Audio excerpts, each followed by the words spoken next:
Here's why you keep losing and regaining the same few kilos every year. Here's a shocking statistic for you. 80 to 95% of dieters who lose weight regain it back and more within 2 to 5 years. Now that's a very depressing statistic, and it doesn't have to be that way. And just for context, it's what previously happened to me when I competed in bodybuilding as well. After I competed in my first natural bodybuilding show, I gained 14 kilos in 2 weeks. Now, obviously, all that wasn't fat. There was a lot of water and glycogen retention there. However, there definitely was some fat gain as well. Now, mine was quite an extreme case, and it's not going to be the same for most people. However, most dieters I see do go on to regain the weight back. And if you're watching this video, it's probably likely happened to you in the past. So what I'm going to do today is attempt to explain some of the reasons as to why this happens and what you can do instead. Okay, so the first reason why dieters often regain the weight they've lost is that they often think once they've reached their body fat percentage goal or their weight target, that that's it. And I've seen this happen so many times in the past where someone will reach their goal weight and all of a sudden they'll just stop dieting, stop training, and just think that they've got this result. It's now easy to maintain. And that's what happened to me as well. When I competed in my first and second bodybuilding shows, as soon as I finished, that was it. I just stopped tracking, stopped training, which you can do for a week or so or for a few days, and I would encourage you to do so. But then you need to have a plan afterwards and a date of when you're going to get back on. Because once you stop altogether, it can be very difficult to jump back on the bandwagon, let's call it. So you need to accept that once you've reached your weight loss goal or your body fat percentage target that you are aiming for, that's not it. You don't just stop training and dieting forever. You need to have a plan afterwards and understand the new skills and habits that you need to form in order for you to maintain your weight. Okay, reason number 2, and this is going to be a bit of a controversial one, and in my opinion, it's reverse dieting. Now let me state this quickly. Reverse dieting is not the worst thing in the world or the worst approach to this. And I'm going to explain why in a second. But if you are watching this and you are a competitive bodybuilder or you're a physique athlete of some sort,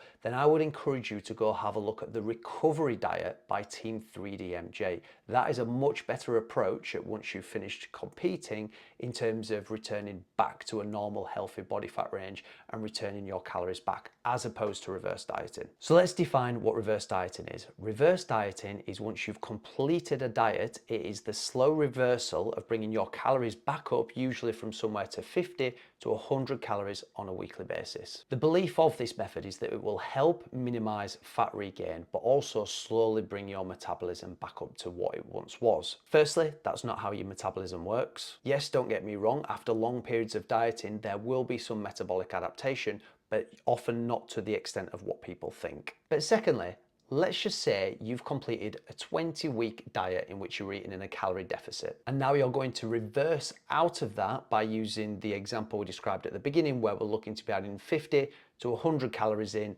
either every week or every other week. This could take you weeks, if not months, to get out of the calorie deficit. So you would still be in a calorie deficit, just slowly adding calories back in, prolonging your calorie deficit even further. Now, the main goal once you've finished a diet and reached your body fat target or your goal weight is to get out of a calorie deficit as fast as you can. Therefore, what you should do instead is, rather than reverse dieting, you should go back to your maintenance calories. And this is going to save you weeks, if not months, of trying to reverse out, just adding in 50 to 100 calories here and there. Which leads us in nicely to what you should do once you've finished a diet. You should go into a period of maintenance. You should have enough data now from tracking your nutrition intake, from tracking your weekly average weigh-ins, to be able to determine what your new calorie maintenance is. Because again, if you've lost a significant amount of weight, it's probably going to less than what you started at. For example, last year I did an aggressive fat loss phase and I lost 7 kilograms in 7 weeks, dieting on 1,650 calories. As soon as I finished that diet, I went straight to my calorie maintenance, which was 2,600. I worked that out from the data of the last 2 weeks using my 14-day calorie average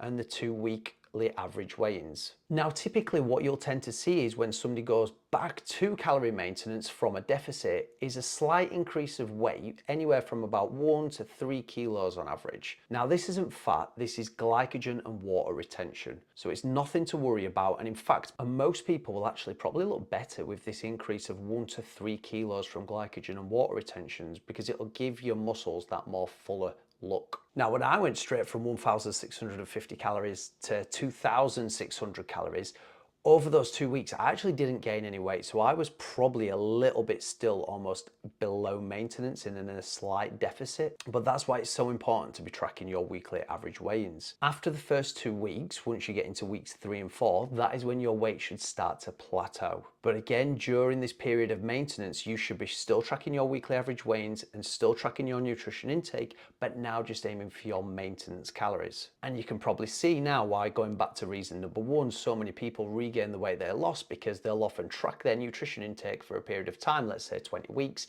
and then all of a sudden, once they've reached their goal weight or their goal body fat percentage, they just go back to how they were eating and stopping tracking, and you can see where the excess calories can quickly add up. Once you've finished your period of tracking your maintenance calories for at least 4 weeks, what I would then say to do is stop tracking your nutrition intake. So you still need to keep up with your resistance training. You still need to keep doing your weekly average weigh-ins. You still need to be trying to making sure you're hitting your step count, whatever that is, and getting the appropriate amount of sleep that you need. But I would stop tracking your nutrition intake. And the reason for this is the purpose of tracking your nutrition intake is for us to reach a goal, whether that's to lose body fat, increase your weight, whatever it is. But the idea is that once we've done that, we want to ideally return to a period where we're not having to track as nutrition intake, because hopefully we've built the skill of knowing kind of what foods are high in protein, carbs, fats, fiber, whatever it is you're tracking. We've kind of like subconsciously built the skills so we no longer have to track your nutrition intake. What I would then do is go for at least a period of 4 weeks of not tracking your nutrition intake, but tracking your weekly average weigh-ins to monitor your weight. Now, during these weekly average weigh-ins, if you could see for 2 weeks in a row that the scale weight is starting to climb up, that's where you might make a conscious effort to yourself to say, right, okay, I'm going to cut down on snacking this week, or I might miss breakfasts for a few days or something like that, to try and reduce your calorie intake, but without tracking your nutrition. If that works, great, then go back to eating as you were doing and just being conscious of your nutrition. However, if that doesn't, that's where you could maybe start looking at tracking your nutrition intake again,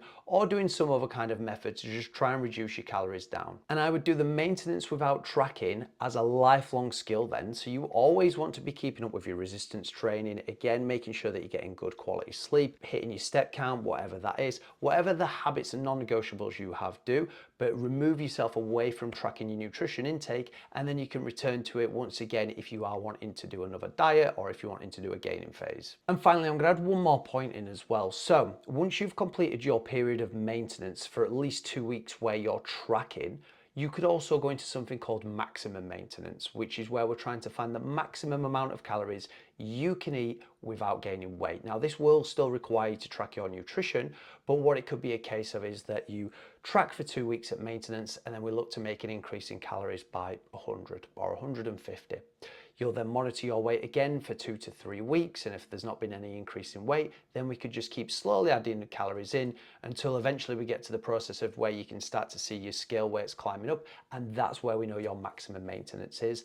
And then you could move into maintenance without tracking for a period of time. So to summarize, how to stop regaining and losing the same few kilos each year. Once you have dieted, you need to make sure you have a plan coming out of the end of it. You don't just want to stop tracking your nutrition intake straight away. You don't want to reverse diet out of it. What I would recommend to do instead is, once you have finished your diet, go through a tracking period of maintenance for 2 to 4 weeks, and then either move into maximum maintenance, in which you would still be tracking, or move into maintenance without tracking. And the idea is that we try to come away from tracking your nutrition intake altogether. And finally, if you're in that stage at the moment where you're not sure if you should be dieting to lose body fat or bulking to build muscle mass, and you're kind of stuck in that awkward phase at the moment, then I've created a free quiz to help you decide on which one you should do next. It takes into account your training age, your body fat percentage, and a few other factors as well. It takes less than 60 seconds to complete, and it can be found by either clicking the link in the description, or I'll pin it to the top comment of this video as well. Thanks guys. If you have any questions on anything I've been through in today's video, please leave them in the comments below.